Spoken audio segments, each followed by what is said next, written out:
Broadcasting live from our Columbia, Maryland headquarters. They are founders of Hard Money Bankers, REI 360, and are international bestsellers with their book, The Whiteboard. Here are Jason Balin and Chris Haddon. Hey guys, today we are talking about small business marketing for entrepreneurs, real estate people, anybody looking to grow their business. We're going to talk about some do's and don'ts. We're going to fire a few questions back and forth, throw out a few opinions, some things to stay away from even. So let's get it started. I got a question for you. You go ahead. Go first. What would you say is one marketing strategy that small business owners are told to do all the time that you think is a mistake? That I think is a mistake. So small business owners are being told to do this, do this, do this, and you think it's not what they should focus on. That's a really good question. I started off with a big one. I was thinking about it this morning. Okay, well, kind of have some questions related to that though first. I mean, are these brand new business owners? Do they own franchises? Are they startups? Are they existing businesses? Even though they're small, I mean, we're a small business, but we've been in business for 10 years. I need a little bit more info on that. Okay. Not a franchise, but a relatively new, within, in business in a few years, looking to grow, small local business. Local mom and pop? Sure. I'd probably say that you should probably not do Google AdWords at the beginning because it's too expensive and it's too competitive, and I think a lot of the bigger brands and the bigger companies out there are taking over it. And if you don't know what you're doing, you're just going to be throwing money down the drain. Yeah, I mean, all marketing in general has to be honed in. And I mean, you got to do one strategy and then move to the next, move to the next. You can't do everything. So you got to start with one thing. And I think there's other ways, although I believe that Google AdWords is probably some of the best targeted traffic. And when you really get it honed in, it's affordable. Mm-hmm. I mean, it still could be hundreds and hundreds of dollars to acquire a client on that and spending, thousands and thousands of dollars a month. But after you get it honed in, I believe it to be one of the best because it's so targeted. I just think that it's sometimes could be a full-time job just to learn it. And there are better things to focus on. Costs a lot less, could produce more, doesn't require such expertise. I definitely agree. Got it. That was one of the things I was thinking about. Yeah, and that's good for all businesses alike. I got a question for you. So what do you think, if you had a $2,000 budget per month as a real estate investor, what would you spend marketing dollars on? And this can be online and offline because I'm still a big component that offline marketing is bigger. All right. I would definitely do direct mail, but to the targeted list we talk about, to the probate stuff, to the out-of-state investment property owners, I wouldn't be farming areas with $2,000. The targeted list, that'd be number one.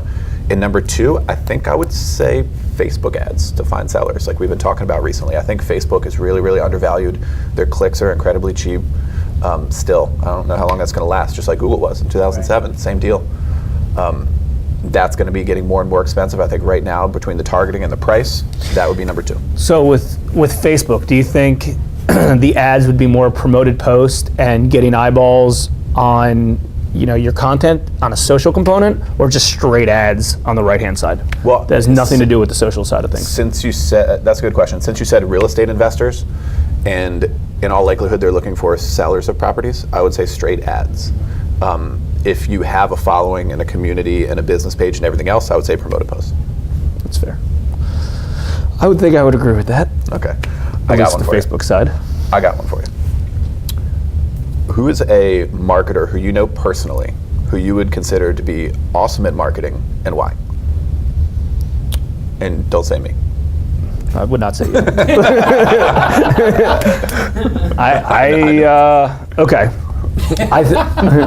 I think, and we were in Russell Brunson's, and we were in Russell Brunson's mastermind, and I do believe him to be the best, not because he's a black belt. He doesn't even run his own traffic. So he's not at a black belt in social or Google AdWords or mail or anything like that. The reason he's the best is because his, what's it called? Customer lifetime flow. Is that what that's called? Or lifetime value. Customer lifetime value and the way that it flows in. So related to, driving somebody and giving them just ridiculous amount of value for free And then the thought process of, wow, if I'm getting all this value for free, imagine how much value I'm going to get if I spend a few bucks. So then I'm going to spend a few bucks and I'm going to get this ridiculous amount of value. So, let's just throw fake dollars on this. I'm getting $1,000 worth of value for free, $10,000 worth of value for $99, $100,000 worth of value. And his whole plan is give as much value and as much content for free with the hopes that he kind of drives you up to the top level. Like, he doesn't even really sell lower end products anymore. He's selling high end $25,000, $50,000 products. That's where he wants. He doesn't want to be with the guys who can't afford $29 or $99 or $199. He wants to surround himself with the highest level folks. And you can do that really in any business, I think. It's just figuring out who your target client is and then working yourself backwards. So it could be, I need to get 1,000 leads, inquiries, web apps from sellers, wherever the case is, and then I'm going to wean them all out over time and just giving them lots and lots of value so I can find my 1 out of 10, 1 out of 100, 1 out of 1,000. Yeah. So value ladder.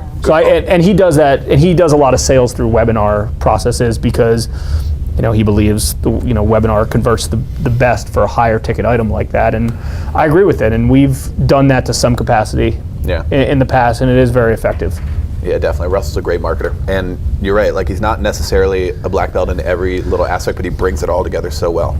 Brings it all together really well. Yeah, I mean, and he's not running traffic himself. He's got a big team. And the reason maybe he's best marketer is he's putting the best content together, and that's where he's spending his time. He does spend a lot of time there, you're right. He's spending his time on the content and on the value and not necessarily, the individual ads and stuff like that. He can run data on that. Okay, my next question is back to marketing for real estate investors, because that's what we spend a lot of time on. Let me think how I want to phrase this. As a real estate investor, not a newer real estate investor, but as a real estate investor who's looking to expand their business, and they've dabbled with Facebook, for instance. They've dabbled with Facebook. They spent a little bit of money here. They've done some other direct mail. What other, not necessarily social, but digital or online marketing platforms would you recommend? In terms of where to get traffic from? Like 2.0. 2.0. For traffic. Okay. And I've got some ideas too. Well, I think we talk a lot about traffic, so I'm going to answer that kind of modified. I would say that 2.0, when people are getting the phone to ring or getting people to fill out web forms, so they have a basic level of traffic. I would say that a really good 2.0 would be to build that funnel, like you were talking about with Russell. Not just one website and a form they could fill out, and then a lead thing comes in. Like a one-off, yeah. Like, I'm talking about building a database and having that, like, follow-up sequences with emails or maybe phone calls or whatever, or really building that out, maybe offering them, something else. Like, for example, a real estate investor, maybe you can't buy their house, but later on you might be able to list it or something if you happen to be an agent too. I would say building out a funnel in addition to the Traffic 101.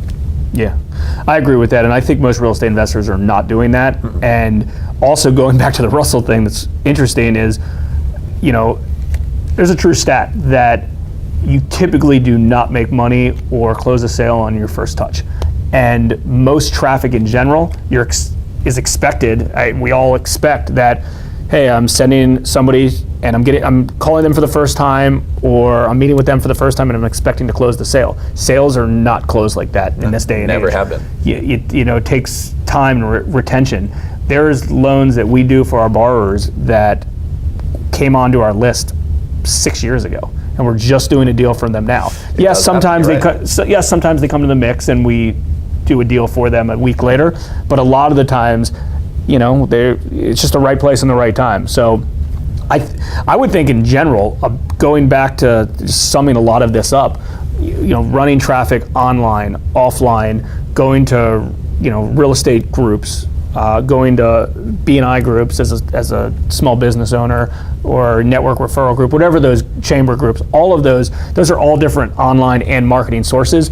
But I think in order to really become successful, you need to take all of those, whatever you call them, all of them in one, and put them into a gigantic database and a gigantic core, and expand from that and nurture them over and over and over. You're just using all of those different outlets, all of those different sources, putting them into your database, sending them content, through your email database, through your social media platform, through your direct mail, inviting them to the office. And over time, that just grows and grows and grows and grows and grows. And then all of a sudden you have this, living, breathing monster that Snowball. Snowball. Hashtag. That's a better example. Hashtag snowball. A snowball that Snowball tattoo. Yeah, a snowball that you just can't stop.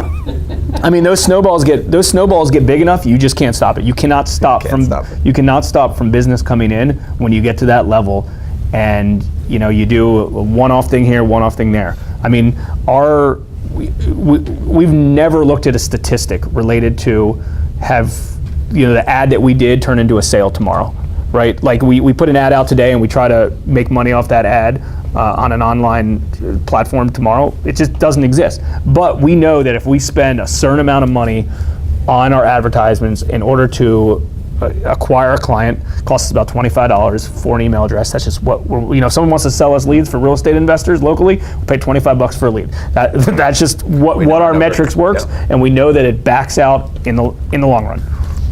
Let me ask you one thing. I got one more thing for you. So at this stage of the game for our business, like obviously we're marketing junkies. Like we love it. We've been studying it forever. We have a lot of campaigns going. What is one thing that we're not doing currently that you would like to implement?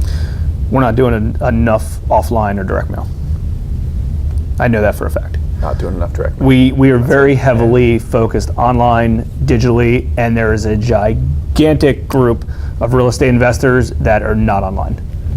They're just not. They're not. They don't have social media platforms. They're not online. They don't trust to put in a 20 fields of data on a loan application in order to reach out. They need direct mail pieces in them. They need somebody meeting and greeting them at an event, someone meeting and greeting them at an auction, and this straight relationship. They'll only do business with you if you create a one-on-one personal relationship, and they're not doing it through digital. Agreed.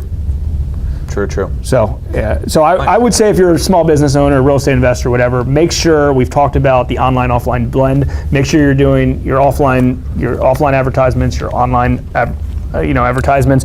Obviously, a lot of small business owners forget about the online aspect. They're so used to running a lot of stuff offline, but there's a lot of good benefits. And if you have any questions related to this topic, or if you have any comments related to, as a new business owner, where should I get started with online? What do you recommend?